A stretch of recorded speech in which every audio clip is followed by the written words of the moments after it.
What can we blame that on? Probably the tornado that's not here. Tornado hit last week, I would assume. Anyway, I'm Steve Markos. I'm your host. We jumped really quick, almost took me off guard as to who I was. With me is Aron Siegel. And I'm your co-host.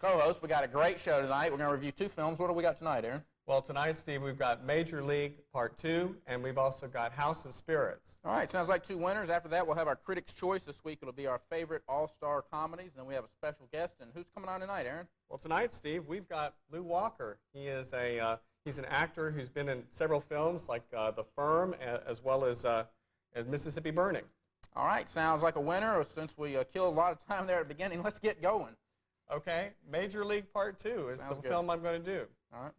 Major League Part 2 takes place the next season, right after the Cleveland Indians have had such a wonderful season with their down-and-out ball-playing team.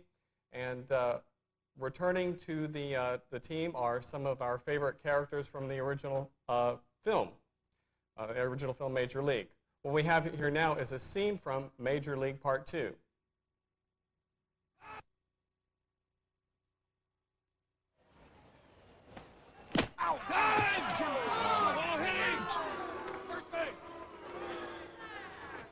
Hayes, go run for Rube. My leg's hurt. I'll run. Rube's hurting worse than you. Now get in there.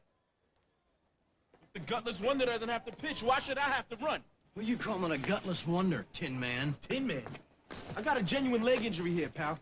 Yeah, that limp is the best acting you've done all year. But at least I don't have some cover girl dragging me around by my Johnson.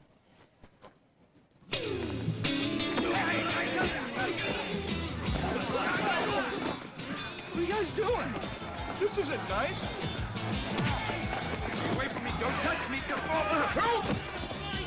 I'll show you a fight. Come on. I'll pick on the whole thing. Come on. You don't know how to fight. You wussing. Harry, wake up. Harry. Look. What? Good news, fans. The Indians are showing signs of life for the first time in weeks. As a matter of fact, they appear to be beating the crap out of each other. All right, there we are.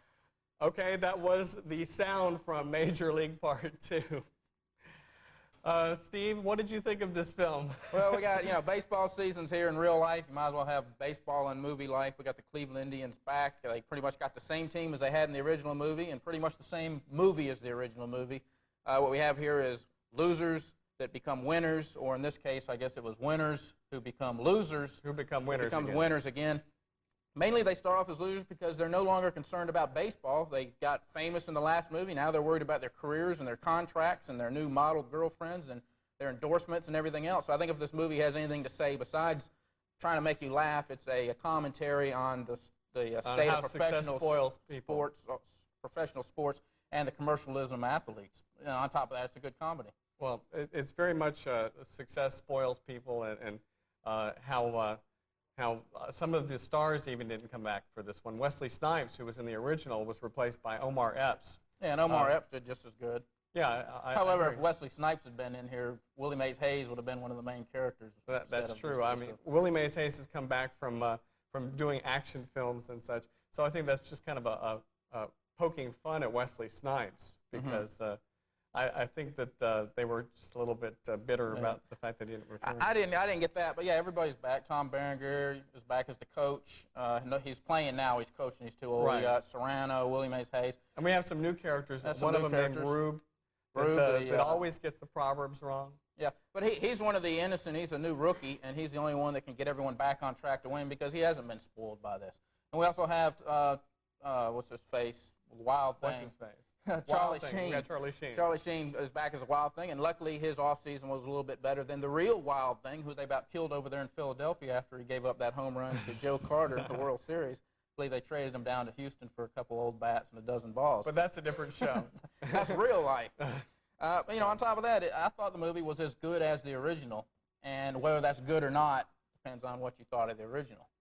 I didn't think it was as funny as the original because the original had just a certain charm to it that this one didn't have as much of. But I did like it, though. Yeah, I liked the Bob Uecker character, the sarcastic announcer who has a lot of things to say when they're bad. Really, the major difference in this is that it's not about Tom Berenger and his love life this time around. This time the star is Charlie Sheen and his love life.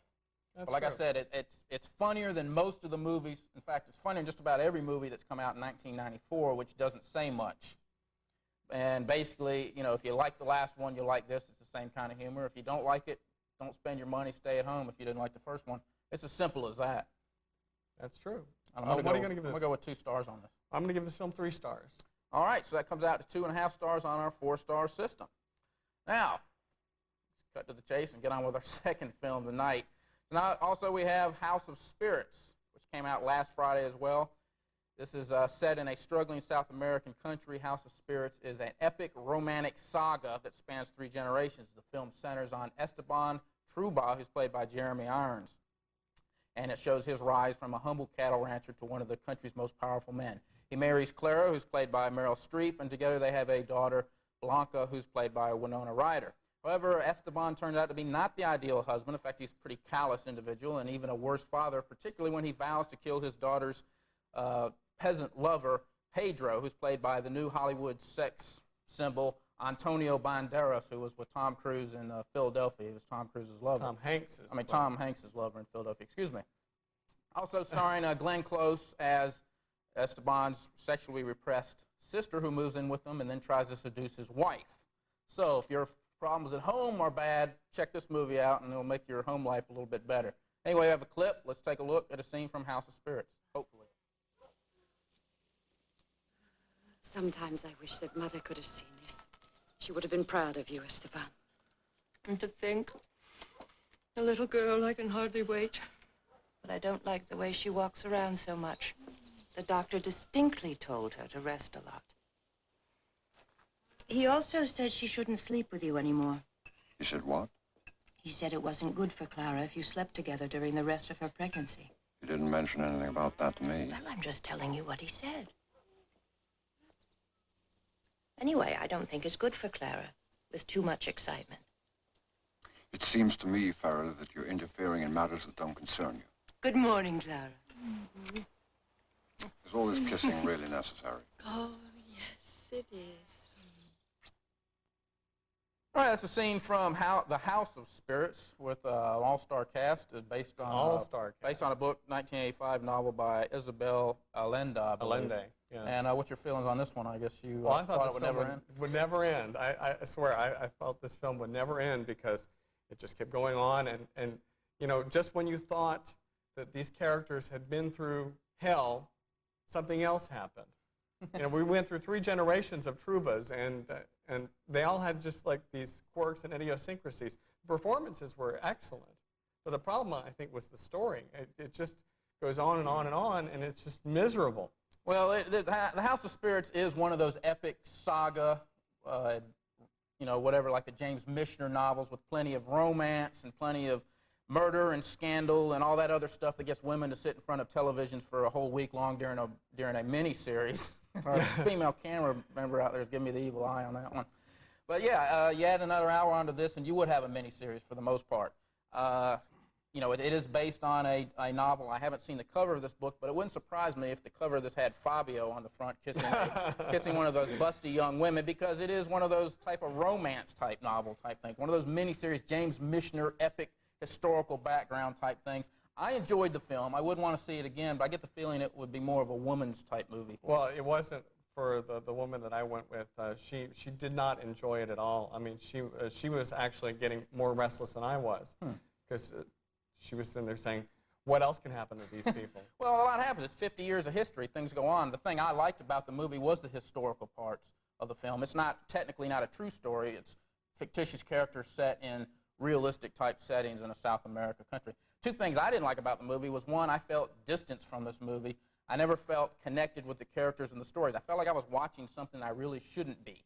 And I never, you know, like a story, like a secret family, something, you know, that you're really not supposed to know. I think somebody was airing their dirty laundry. Is what yeah, it sounds like. and I never really saw the significance of the characters. Why this story? Why these actors?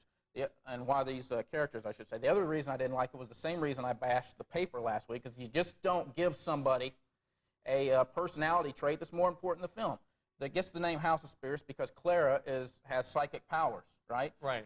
if someone has psychic powers, you can make a whole movie about that. Right, and we were expecting it. Yeah, I kept waiting for something like The Fury or The Shining or something. It never happens. It's a distraction. Sure, she predicts 1 or 2 deaths, but it had no point it had no purpose in the film. The movie would have been exactly the same had she not had these powers. I absolutely agree with you. And didn't you kind of keep waiting for her to like catch somebody on fire or something like that, or kill somebody else? Well, either that or I kept waiting for people to show up, you know, or some of these people that died to show up. Psychic power should have more of a bearing on a movie than this. It really, you didn't need it, and it was kind of a distraction. However, other than that, I thought it was a decent movie. I'm not recommending rushing out to see it or anything like that, but it does have a great cast, and it's a perfect movie for those of you who like those epic miniseries, sagas, and romance novels. And if you like soap them both, operas. If you like them both, you'll love it. And I'm going to go with 2.5 stars on it. I'm going to give it half a star, Steve. All right, so that's coming out to, let's see, I went to University of Georgia. What's that, 1.5? I don't know. Is that 1 star? 1 star? Would that be 1 star? My math is 1.5. bad. That's why they got calculators. But let's get on with Atlanta's top 10. Okay, we're going to take a look at Atlanta's top 10. These are the films that you paid money to see this past weekend. Starting out at number 10 is Guarding Tess. Takes the biggest plunge this week, falling from number 7 to number 10. At number 9 this week is 8 Seconds with Luke Perry and Stephen Baldwin. That is not in the national top 10. Number 9 nationally is 4 Weddings and a Funeral. Now, this was number 8 last week, and it's now number 9. It's the 6th week in the top 10. It's hanging around here in Atlanta, and that's about it. Either because people like rodeo or a lot of teeny bop girls who like this Luke Perry guy. I guess so. Number 8 is Don Bluth's Thumbelina, the adaptation of the Hans Christian Andersen fairy tale. It's an animated cartoon and debuts at number 8. Number 7 this week is Clifford with Martin Short as well as Charles Grodin. Disappointing debut at number 7. That sounds like the stupidest story I ever heard. He plays like a 10-year-old kid. He stands on his knees. He stands on his knees. I don't know. Number 6 this week is Schindler's List. 14th week in and out of the top 10. It was number 5 last week. Steven Spielberg took home 7 Academy Awards for this. You would think that it would be number 1 for at least 1 week. And number 5 this week is Naked Gun 33 1/3, The Final Insult with Leslie Nielsen and Priscilla Presley. It falls from number 3 to land at number 5. And number 4 this week is The Paper, which Steve hated, I liked, with Glenn Close and Michael Keaton, remains at number 4 this week. Number 3 this week is Above the Rim, drops from number 2 to number 3. Number 2 this week is D2, The Mighty Ducks Part 2, falls from number 1 after only 1 week. At number 1 this week, new number 1 is Major League Part 2. It's a new number 1 film, 4th week in a row with a new number 1 film. So the 2 number 1 films have brothers in them, Charlie Sheen and Emilio Estevez. And 2 sequels to 2 sports films.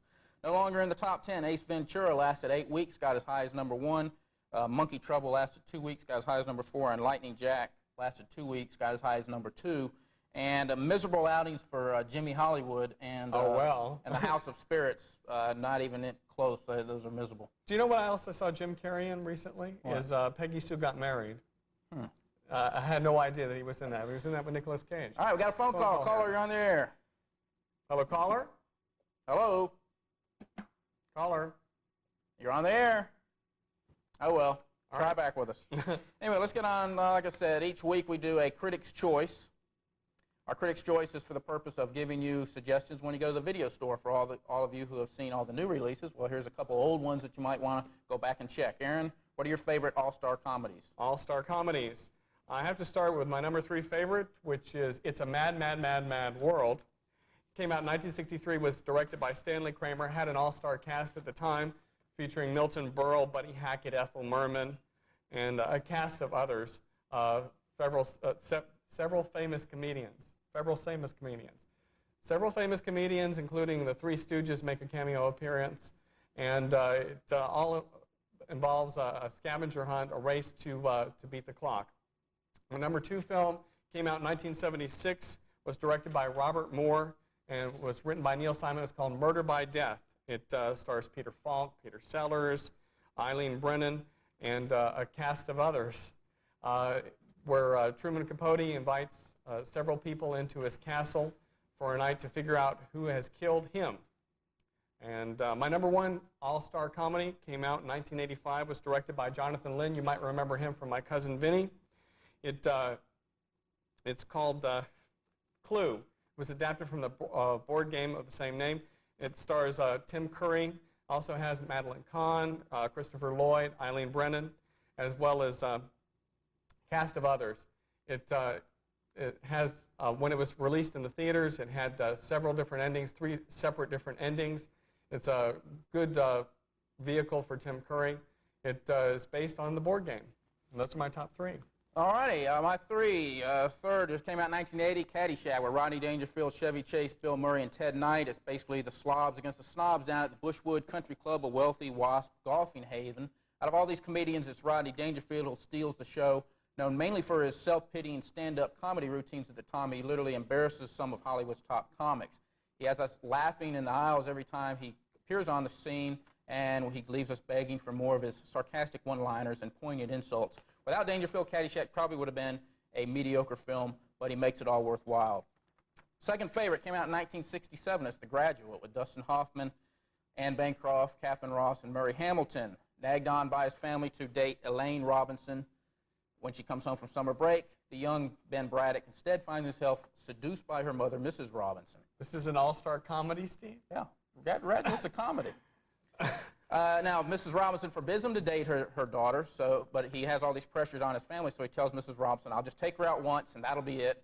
But one date leads to another, and he falls in love with Elaine, much to the displeasure of her jealous mother. Now, I admit this wasn't an all-star comedy when it came out, because Dustin Hoffman and Catherine Ross were not all-stars. Dustin Hoffman won the part only after Robert Redford had turned it down. Interesting to note that Mrs. Robinson was originally offered to Doris Day, who turned it down because it was against her morals. Graduate was the top grossing film of 1968 and also at the time the third highest grossing film of all time. It received Oscar nominations for Best Picture, Best Adapted Screenplay, and Best Cinematography.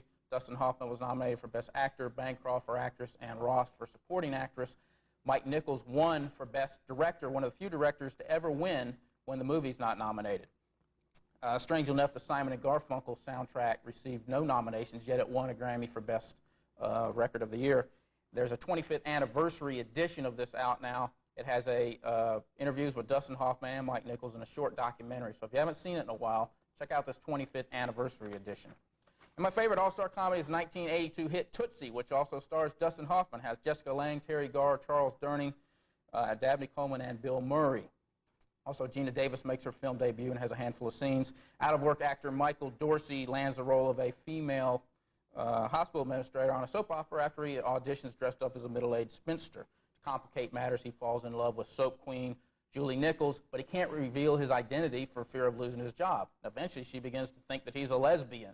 To make matters worse, her father falls in love with him and wants to get married, and on top of that, he's dumped his original girlfriend, and now she thinks he's gay. That's a crazy story, right? Tootsie was the second highest grossing film of 82 behind E.T. It was nominated for 10 Academy Awards, Best Picture, Director, Screenplay, Original Screenplay, Sound, Cinematography, Film Editing, and Song, which was It Might Be You. Dustin Hoffman was nominated as Best Actor, Meryl Streep and Terry Garr as Best Supporting Actresses, both of them, and Jessica Lange. I said Meryl Streep. Jessica Lange won for Best Supporting Actor. And that was the only win of all those. That's my favorite 3 all-star comedies. And now on to video releases. Let's see what's coming out on video this week. We have Age of Innocence, which we gave 3.5 stars. Carlito's Way, which we gave 2.5 stars. And The Beverly Hillbillies, which we gave 2.5 stars. That was from the television series. And A Bronx Tale, which we haven't read yet. Fearless, with 2 stars. Rosie Perez received an Oscar nomination for that. And on pay-per-view, I'm still trying to figure out why she got the Oscar nomination. I guess they needed a 5th woman. Pay-per-view, we have Manhattan Murder Mystery, which we gave 4 stars. So I Married an Axe Murderer, and True Romance, 2.5 stars. Going back to Tootsie, I was going to say that Jessica Lange was nominated for Actor, Actress, and Supporting Actress the first time since 1943, and now it seems to be an everyday occurrence. Well, not an everyday occurrence, well, but every year occurrence. It always seems like someone's nominated for 2. That's on pay-per-view this week. Each week on Film Forum, we have a special guest. This week is no different. We are honored to have actor Lew Walker on the show this evening, and we'd like to welcome him to the show. Lew? How you doing, Lew? Well, thank you, guys. So you tell us that you're in a new TV movie that's coming out? First of all, let me applaud you. Trying to get live TV is hard to do, guys. You're doing a great job. Thank you, Lew. Yeah. So you're saying, all right, new TV movie coming out. Yeah. Tell us a little bit about this. Yeah. And where can we watch it? Well, when we started off to shoot the show, it was called Through Hazel Eyes. It's starring Jane Seymour and myself. We shot it all over Georgia, Crawfordsville, all out there. good Georgia picture. I will air on April the 17th, ABC Movie of the Week from 9 to 11. All right, sounds good. So we're kind of on the promotional tour. I'll leave Thursday, headed to Florida, and we're out pumping the movie. All right. All right.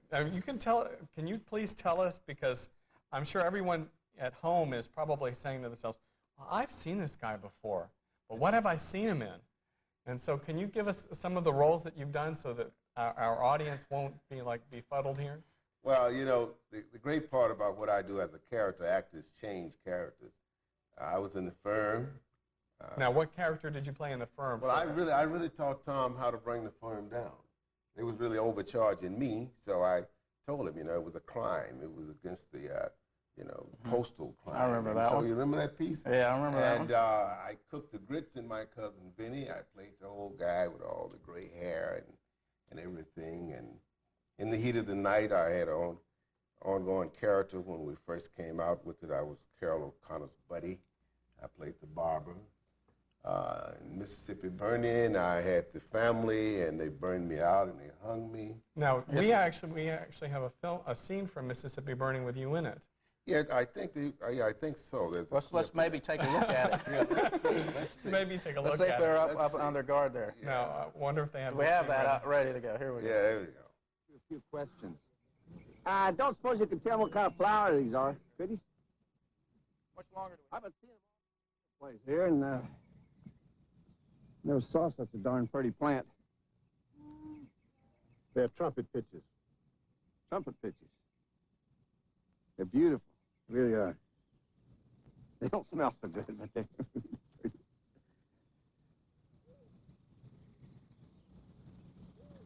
nice talking to you. Sorry about interrupting your meeting here, but we can't seem to get anybody to talk to us.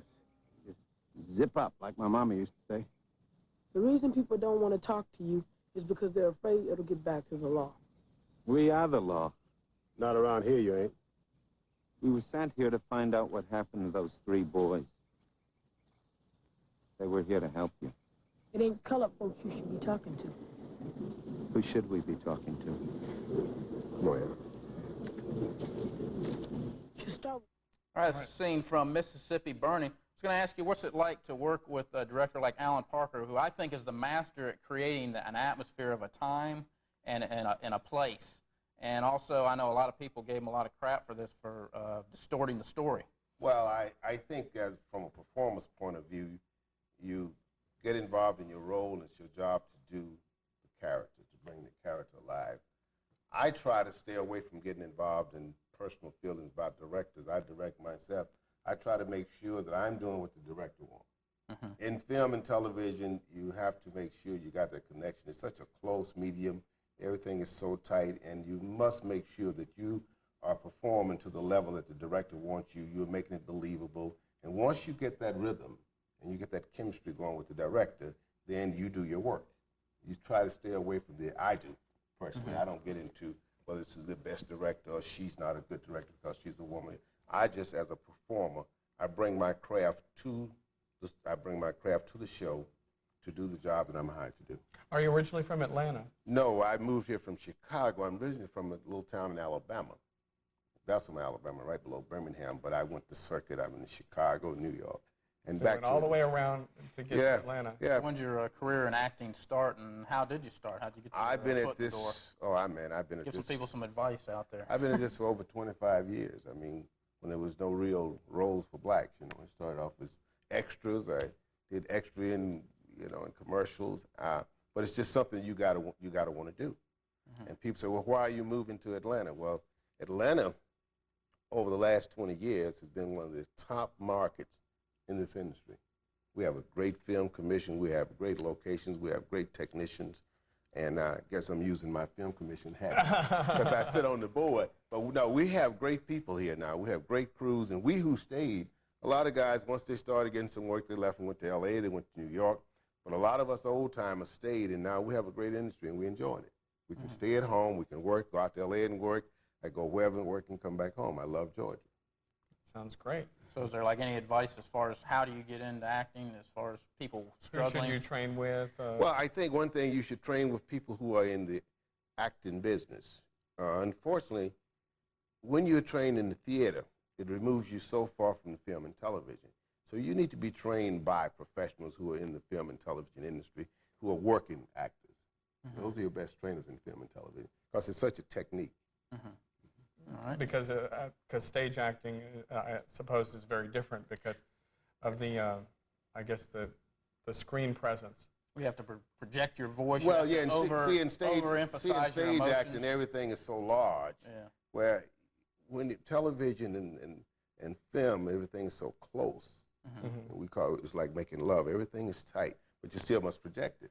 It must come across believable, but you cannot, and very few people can do it. You find every now and then some major stars who got the money and time to now go and do Broadway and come back and do a film.